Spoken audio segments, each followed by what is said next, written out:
Hello guys, welcome back to my channel, and in this episode we're going to be talking about aspects in astrology. Okay, the 5 major aspects in astrology. What do they mean individually? Okay, and before we get into that, if you enjoy my videos and readings, definitely book a reading with me. I do birth natal chart readings, very in-depth, as well as tarot. All you have to do is email me at samastroreadings@gmail.com. That's samastroreadings@gmail.com. So definitely hit me up there for any readings, and we can go forward with that. Getting back into this video, aspects. Okay, we're going to be talking about aspects and the 5 major aspects of astrology. Now, in astrology, aspects are basically connections formed by the planets, okay, in your chart based on the degree and angle that they are positioned in. Okay, so for example, you have, let's say, moon, okay, and then 180 degrees after you have your sun. Okay, your sun is 180 degrees away from your moon. That would mean that your moon is opposing your sun and vice versa. Your sun is opposing your moon because they're 180 degrees away from each other, and it will look like in a chart that they're literally opposite of each other. Or if, let's say, your Venus is 120 degrees away from your Mars, a wide triangle, and they'll call that a trine. 120 degrees is a trine. They'll call that a trine. Okay, so these points and angles that planets are making towards each other, these are the aspects, and dependent on the degree, that's going to let you know which kind of aspect it is. Okay, and these are the 5 major aspects. You have junction, you have 60 degrees sextile, you have 90 degrees square, then you have 120 degrees trine, and then 180 degrees opposition. These are the aspects we will be going through because these are the 5 major aspects. Okay, when you're learning astrology, these are the main ones you're going to be here. These are the ones you're going to see posted on your chart when you put it into the astrology calculator. These are going to be the 5 main ones. Okay, now other degrees, okay, those would be considered minor aspects. Okay, minor aspects. Okay, which you can get into as well. But it's really good to know the 5 major ones because those are the main big ones in your chart. And with aspects helps us understand the relationships between our planets, okay? Because our planets are not only in different signs, which is like personalities, and different houses, which is different areas in life, but they're also communicating with other planets in our chart. Our chart is like a whole communication. So all these planets, they're having different communications with each other. And aspects helps us understand what this communication is, and it better helps us understand what our chart is saying. Anytime I'm doing a reading for people, the aspects is how we get into the tea of everything, you know, tea, quote unquote, you know, that's how we get into the deep details. Okay, so let's get into the aspects. Without further ado, let's get into the aspects. And the first aspect is the 0 degrees aspect. Okay, this is when both of your planets are are 0 degrees away from each other. Okay, so there's no degrees. So it will look like in your chart that both planets are literally together. Okay, and that is a conjunction. Okay, that means that you have planets that are combined. Their energies are combined and they're working together because they're so close to each other. Okay, I have this in my chart. I have Uranus and Neptune conjunction. They're both in the same degree. They have no degree separation, so they're together.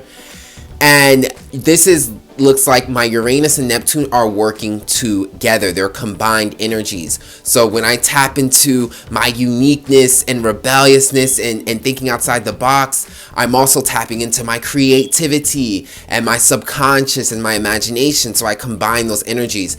That is what a conjunction is like. Okay, if you were to have Mars conjunct with Venus, this would mean that your adrenaline, okay, your passion, your anger, which is Mars, is working together with your magneticism, your attraction, your love, which is Venus. So these 2 energies are combined. They're working together. So anytime you're looking into your chart and you see conjunctions, just know that you have 2 energies that are combined and working together. Anytime you tap into that specific planet, whether it's conjunct with, you are tapping into that other planet because they're literally combined. It's like twins. They're like literally together. And conjunctions, they can manifest, it's very neutral. It can manifest positively or negatively. It can manifest positively because, again, you're combining energies. So, you know, you are doubling the energy and giving it contrast and dynamic and complexity. But you can also have a blind side, okay, with conjunctions, okay? Okay, you can have, this could be an energy where things are multiplied, they're duplicated. So, you know, I did a chart for a person and they had, you know, Moon conjunct Chiron. Okay, Moon deals with our emotions and our soul. And it was conjuncting this person's Chiron, which is the wounded healer. So this means that your emotions are now working with your wounds. So they're both combined together. So anytime you tap into your soul, the essence of who you are, you're also tapping to a lot of pain. Okay, so conjunctions, they can manifest any type of way. It's not necessarily a positive or negative thing. But when you do have a conjunction, it's definitely great, really important to be aware of this, because you can understand the complexity of your energy. Okay, so like for instance, same thing with me. Anytime I'm tapping into my subconscious, okay, my imagination, okay, I'm feeling very artsy and creative and like in my soul, I'm also tapping into very high vibrating thoughts, and logic that deals with Uranus, okay, the genius that thinks outside the box. So those energies are always constantly working with each other. When I tap into my creativity in Neptune, I can also tap into the internet, which is Uranus, because my Uranus and Neptune are conjunct. So I can use and combine both energies, and they're always being combined. Anytime I'm like tapping into the internet, which is Uranus, I'm also being creative. Like, look at my creative background, all these types of stuff. I'm always doing creative things. So it's really good to know your conjunctions, because you get to understand the complexity of your energies and if your energies are working in a dual way. Okay, so anytime if you have Saturn conjunct Mars, anytime you tap into that discipline, that Saturn energy, you're also tapping into that adrenaline, that aggression. Okay, so very interesting thing to understand about conjunctions. They explain the complexities and the duplications of your energies. And you know, some of your planets literally are twins. They literally work together. The next major aspect is the 60 degree. Okay, this is when your planets are 60 degrees apart. Okay, and this is called a sextile. Okay, a sextile. Okay, and this is going to look like a small triangle in your chart. You know, it's going to look like a small triangle in your chart, and this is because the planets are actually close together, and and this is a harmonious aspect. Okay, this 60 degree aspect is a harmonious aspect. It is the sextile. This means that your planets get along with each other, okay, in a very harmonious way, but in a way that you are very conscious of, okay, very conscious of. So with sextiles can manifest as your gifts, your talents, but these are talents gifts that you're very aware of, so you show them off. Okay, you show them off. So I always say your sextile is really your talent, because you know you're gonna show it off to people. Because you're aware of it, because you're conscious of this harmonious energy in your chart, you show it off. You know, you show it off. You let the world know. You know, and it's called a sextile. Like your two planets are kind of like having sex with each other. Like they really like each other, and I mean that in more like a pleasurable way, in a positive way. But sextiles are very important to understand your chart, because this is the talent that you're aware of, that you're conscious of, that you're good at displaying to the world. Okay, so you want to know your gifts. You want to know what you're really talented in, the things that are coming up really good for you. Definitely your sextile. Your sextile is definitely going to work for you. And it's going to be in a very conscious way where you can show it off to people. For an example, if you say you had Uranus sextiling Mars, okay? This would mean that this could manifest like you have a talent for being shocking and innovating and different in a very aggressive, assertive way. Okay, so maybe you come into class with, a really weird, different outfit, okay, and you just look crazy. Like Mars represents, again, your body, okay, your aggression, your assertion. So you're wearing this is your image, you're walking into the room, you're like, this is who I am, you don't give a damn. So you have a lot of confidence, you have a lot of aggression, your identity, that's that Mars. And then Uranus is that uniqueness, okay? Your identity looks weird, your way you're dressing is very different, unique. And you just charge into the room, charge into the classroom in front of everyone. Everyone's like, but really impressed at the same time, because again, it's a sextile, so it's harmonious, so you get good reactions with this aggressive, shocking energy of yourself, okay, that you have. So again, this is like you come into that classroom, if your Mars is sextiling, Uranus, you come into that classroom dressed extra weird, extra different, but you walk in aggressively, you own it, and people are just looking at you like, wow. That would be a sextile, because it's your talent, you're conscious of it, you show it off, and you put it out there, and you get good responses because these energies are harmonious. So you have a talent with Uranus sextiling Mars. That would be a talent for assertively, aggressively asserting your uniqueness, okay? The next major aspect is the 90-degree aspect between planets, okay? This is when your planets are 90 degrees apart, and this is a square, okay? This is a square aspect. Now, the square aspect is a challenging one. Okay, this is not, your planets are not harmonious. Your planets are actually going against each other like this, okay? You got to think of it like two rams, like just tension. That is a square. It's like two energies going at each other. These are two planets like really going at each other, and they're like stuck, and they're like with all this tension. The whole point of a square is to challenge you. A square is like Saturn. Saturn and squares are like the same to me, because they put in this type of restriction and challenge that calls for discipline, calls for carefulness, calls for practice, calls for training. So even though squares are challenges in your chart, this is when two planets are at tension with each other. Yes, this could look like bad news, but this is like bad news in disguise, because all of this tension is to help put more attention to that area so that you could become better. So say we'll take the same example. Instead of your Mars sextiling Uranus, it is squaring Uranus. So this is like you aggressively asserting your uniqueness, but it getting a negative effect, okay? So you come out, you wear these unique clothing, and you assert yourself into the classroom, and everyone's looking at you like, what are you wearing? And this is actually not even dress code, and you cannot be wearing stuff like this in this type of school. And then you get sent to the principal's office, and you gotta change, okay? This is a square, okay? Because the whole point is, yes, we understand that you can use these energies, your Uranus and your Mars, but you need to be more disciplined with it, okay?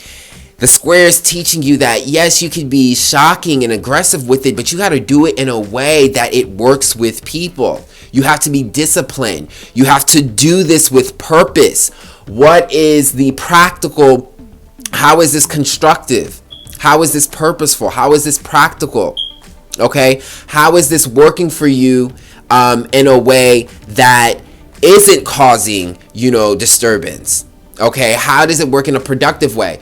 Squares show energies that you struggle with and you need to get better at. So maybe you're assertively being shocking, but in a disturbing way. You're disturbing the peace. You're not following the rules. You're being destructive. That's what Uranus squaring Mars could be. But the thing about squares is this tension is like an inner tension. Okay, so a lot of times people are not going to be able to see your square. Your square are like inner demons that you're working with, okay? Tension that you're working with. Okay, so for an example, if you have Mercury squaring Uranus, okay, you can have these very unique ideas that you want to communicate and express, but they're so shocking and they're so out of line, and you forget how to make it logical, make it work for a system. So it's not that the idea isn't unique, it's that it doesn't work for the system because you need more training in the way that you communicate your unique ideas. Okay, so basically the square is going to put obstacles in these energies. So every time you're communicating something unique, Uranus represents uniqueness, Mercury represents communication. You're communicating some unique ideas. You're getting a lot of critique, a lot of criticism. Even inner conflicts with yourself. Like, is this right? This is to check you. This is to make sure you understand, is it what you're saying? Is it right? Or is it too shocking? Do you need to go back and look through your ideas and brush it up and make sure the facts are aligned and make sure it makes sense in this certain position? A square is meant to train you. It's meant to make you get better at the energy. That's why the energy doesn't work smoothly. It's not going to work like a sextile where it's just, you just press it and you just get automatic good responses. No, you're going to get challenges when you put these energies, because those challenges are being put against you so that you could help build your skill more, okay? It's a challenge to help craft your skill, get you better at that Mercury-Uranus energy. Okay? All right, so when you see squares in your chart, don't automatically think it's the worst thing in the world, okay? Yes, these are challenges, but these are not like, oh, you're cursed. These are challenges meant to build you.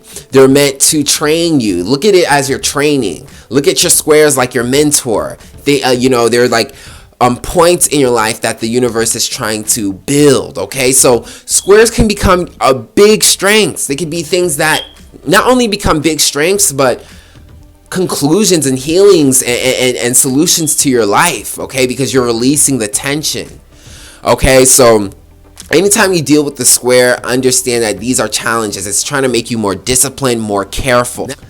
Now, the next major aspect is, this is the 120 degree aspect, okay? This is when your planets are 120 degrees apart, and that creates a trine, okay? A trine. And a trine is a very harmonious aspect, okay? Just like the sextile, okay? These things work, okay? However, the difference between the trine and the sextile is the trine is 120 degrees apart, so these planets aren't as close. The major difference is the consciousness. With trines, you're not as conscious of these gifts, okay? Trines in your chart are gifts, talents that you probably have done for so long in your past lives, if you believe in past lives, that you actually don't even know that this is a gift. You're so good at it, you do it naturally. So that is actually the big difference between the sextile and the trine. And notice how the sextile is 60 degrees, so it's much closer. So it's the familiarity, the consciousness. You're conscious of your sextile, so you can show off this talent. Trines are very important, in my opinion, because you're really good at this. Definitely so good that you don't even know. And it's so good to know the trines in your chart, because these are hidden. These are gifts that you're not aware of. These are the type of gifts that people call out in yourself, like, oh, you're really good at doing that. That's a trine. It's like, oh, really? Actually, I am pretty good at that. So when you look into your chart and you see your trines, this is going to help you know the possible hidden gifts that you're not aware of. So it's very important to understand this, okay? So if you had, let's say, your Saturn trine, your Jupiter, you are very practical in your philosophy, in your big ideas. You know how to practicalize them and turn them into like a business, something real, something tangible. You have a lot of discipline, okay? When you're traveling, you can turn that into a career. Okay, this is a trine, but because it's a trine, you do it so naturally, you don't even know it's a talent. So you might need someone to tell you, because Saturn deals with career. And if it's trining Jupiter, you can have a career for traveling, but because it's a trine, you don't even know that that is a gift that you do naturally, and that you can turn it into something you make a career out of, make wealth out of. So that's why trines are very important, okay? Because these are gifts that you may not be aware of because you do them so well. And when you look into your chart and you discover them, you can more easily execute these gifts. Okay, you're like discovering gifts that you don't have. So trines are definitely important. Okay, another harmonious aspect. And last but not least, this is the 180 degree aspect, which is an opposition. Okay, this is when our planets are 180 degrees apart from each other, which makes them directly opposite from each other. It's how it look like in your chart. So when you have an opposition, this is not a harmonious aspect. Just like the square, this is a challenging aspect. But the thing about an opposition is the difference between opposition and a square is when you see both planets like at each other like this. It's tension. Opposition, it's like one or the other. It's like a seesaw. It's like one dominates or the other dominates. It's an opposition, one over the other. So if you had, let's say, your sun opposing your moon, this would be like your identity, your ego, your surface personality overpowering your inner personality, your emotions, your subconscious, what's going on in emotional level. So it's like your spirit and soul at oppositions with each other.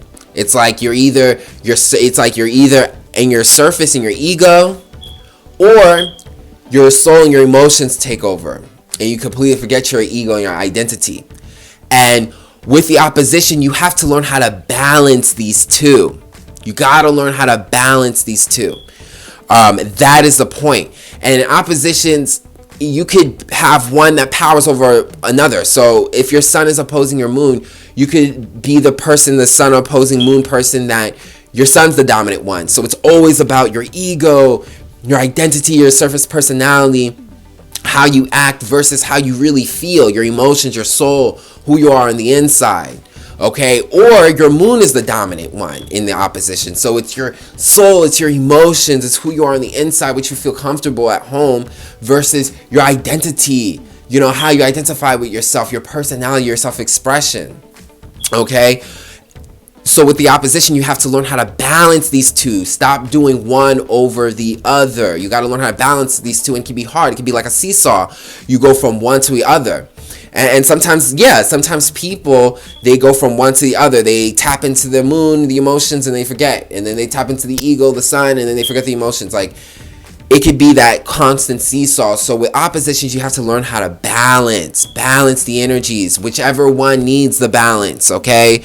You could balance them however, you know, whichever you're doing the most of, do the other one. And also another interesting thing about oppositions is that with squares is more of an inner struggle. Okay, that's something very important to know. Squares is more of an inner struggle. A lot of people aren't going to be able to see your squares. Okay, yes, you might get critique from outside people, but it's not going to be something people know that is a problem of you. It's just going to be what you keep coming across. You just keep coming across challenges because it's a square, but it's still an inner struggle. That tension, it's an inner struggle. Where in opposition, this is something that a lot of people can see. Okay, and that's kind of good, because I feel like the way oppositions are created, this is an issue that the universe wants other people to point out in you. That's why it's so obvious, because you're so blinded by it. You're doing so much of this energy that you're completely blindsided about how unbalanced it is, and how you're overdoing it, and how you're completely forgetting the other side. So oppositions are very clear to other people. A lot of people can point out your oppositions. Oppositions, to me, a lot of them, great examples of oppositions are celebrities. You know, when celebrities are doing something stupid, they keep doing something and everyone's critiquing them. Everyone sees the issue except for them, and it's like they're blindsided to it. They don't understand it. Everyone's pinpointing out their issues, doing think pieces, and like they still keep continuing. That is an opposition. Okay, because everyone can see the issue. but you can't because you're so unbalanced. Okay, you've been doing so much of this in your past life that's so unbalanced that you need other people to point it out that you're unbalanced. So oppositions are very important. There are definitely challenges, and they kind of work like the north and south node, how you balance that, which is a whole different video. But again, you know, it's karmic, and you have to learn the other side of that energy. So again, if your Venus is opposing your Uranus, okay, you either are all about relationships, love, and beauty, and you forget about your uniqueness and contributing to society and thinking outside the box. Or you think outside the box, you do unique things, you travel in society, but you completely forget about beauty and romance and intimate relationships, okay? It's like you can't balance the two. You're either being super duper weird or super duper in romance. And this opposition is creating an imbalance, okay, in how you handle these energies. So again, oppositions, you have to balance them out, and they're going to be very apparent to a lot of people. So yes, that is the yes, that is the 5 major aspects. I hope you guys enjoy that and understand that. It's the conjunction. This is when 2 of your planets are close together working with each other, okay? And this can manifest both positively or negatively. Then you have the harmonious aspect, which is the sextile. This is gifts and talents that you're very aware of and that you show off. Then you have your squares. Okay, these are challenges that you need to discipline yourself and work. And they're inner struggles that you work within yourself. Okay, it's introspection. But this discipline, if you take the challenge, you learn, and you apply the discipline, this can become easily a gift for you. And then you have trines. These are talents and gifts, your planets working harmoniously, but in a way that you done it so much that you're not even conscious of. Okay, so look into your trines to see those gifts that you're not aware of. Okay, and then lastly, the opposition, which is the opposing energies. Okay, and this is going to be an imbalance, and you have to learn how to balance both energies. Okay, so those are the 5 major aspects. They really help you understand your chart even better, and the relationships and that your planets are communicating and having with each other. Okay, just makes your chart even more complex and make you understand your chart on a more deeper level. Okay, so I hope you guys enjoyed that. Those are the 5 major aspects. And if you did, definitely book a reading with me. I do birth natal chart readings as well as tarot. All you gotta do is email me at samastralreadings@gmail.com. That's samastralreadings@gmail.com, and I'll certainly get back to you. And thanks for watching, guys.